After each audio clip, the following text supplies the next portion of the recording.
So, good evening, and thanks so much for inviting me back here tonight, the opportunity to update you on what Refugees at Home has done since I stood exactly a year ago, quivering like a jelly. Just for those of you who weren't here last year, and I know lots were, what we do is arrange the hosting of refugees and asylum seekers in the homes of generous hosts. That's all you need to do it is have a spare room and a loving heart, really, that's it. What we've had this year has been a year of real change. So we've got a new senior manager who started more or less this time last year, and we've recently got our first office space. We're now in Brixton, and we feel terribly grown up. I'm still not prepared to fundraise to pay any rent, of course, so the office space is free for 4 years, which is quite good going, I think. Yeah, it was quite good. So, my first update is about Khaled. Now, those of you who were here last year heard this Syrian refugee who was then living with me speak incredibly movingly about his journey, why he was here, and what hosting meant for him. Last spring, he was confident enough and had saved enough to move out and to rent a room, which was great. We were really pleased, although we loved having him to stay, because it meant we could take somebody else who was destitute into our house for no rent. And then we were proud of him. Then he'd made progress. And then his dream came true, and he was accepted onto a PhD program in pharmacology at Imperial College, which is amazing. But that started with 4 months in Bristol, where he knew nobody.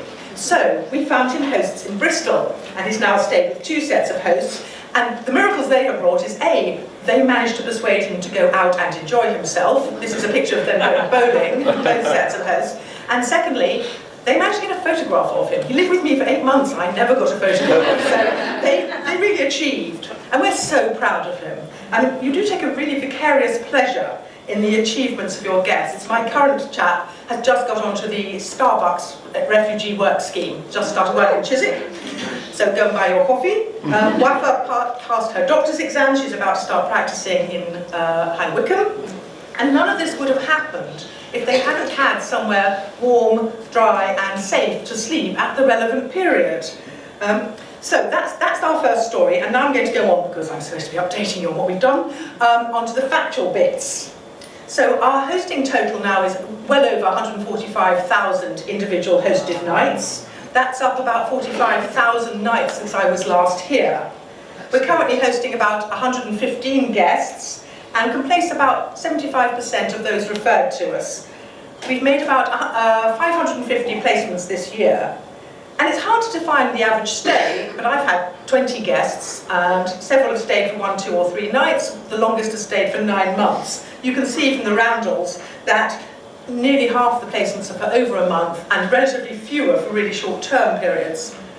Referrals are up overall, though they dipped in the summer when some of our referrers stopped taking on new clients. So I prefer telling stories than reciting figures, but if you'd like to know more, I brought copies of our brand new impact report published today, just coincidentally. Yes, just for you. Giving some analysis about what we have done and who we have helped. So there's facts in here.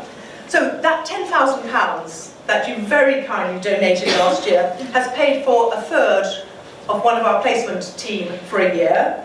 And more importantly, in some ways, is it led to the chair of a charity who was here as a member, inviting us to apply for a grant from her, and that has paid for half of another placement team member for 2 years. So, in fact, from this event, as far as we were concerned, we raised £35,000, which is pretty amazing. We're truly grateful.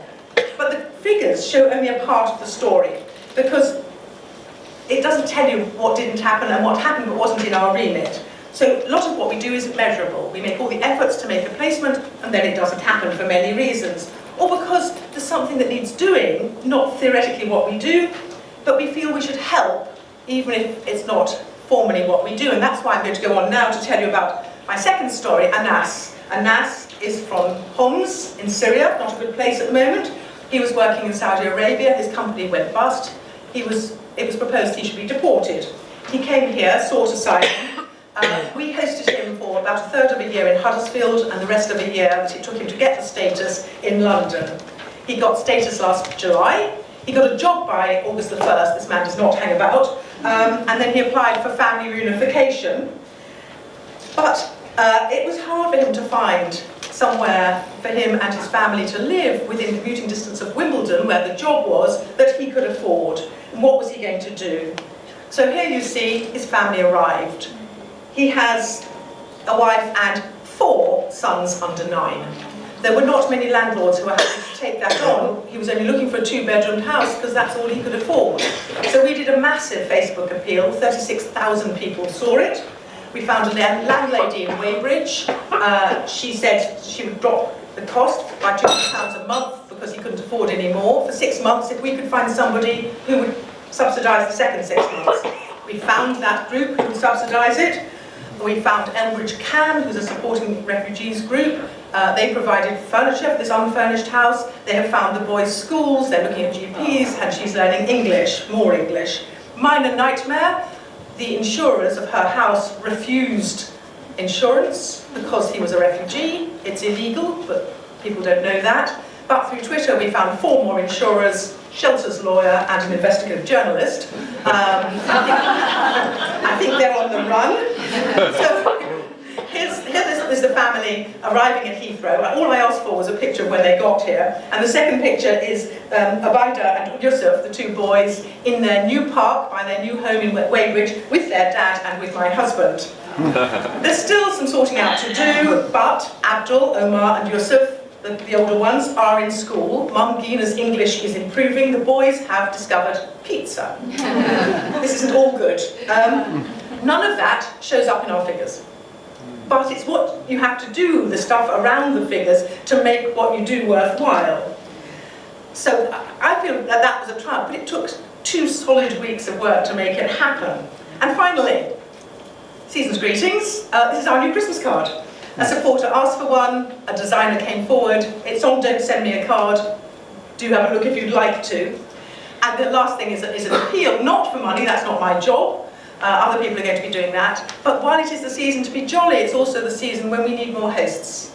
So those of you who have a spare room, or even a sofa bed, but preferably a spare room, somewhere in the London area or near another city, please think about hosting over the holidays, think about hosting for a bit longer, and come and bounce up to either me or Nikki, who's another host here, ask us about hosting, and if you would like to, we can take it forward from there. And season's greetings to all of you, and good luck to the next 4.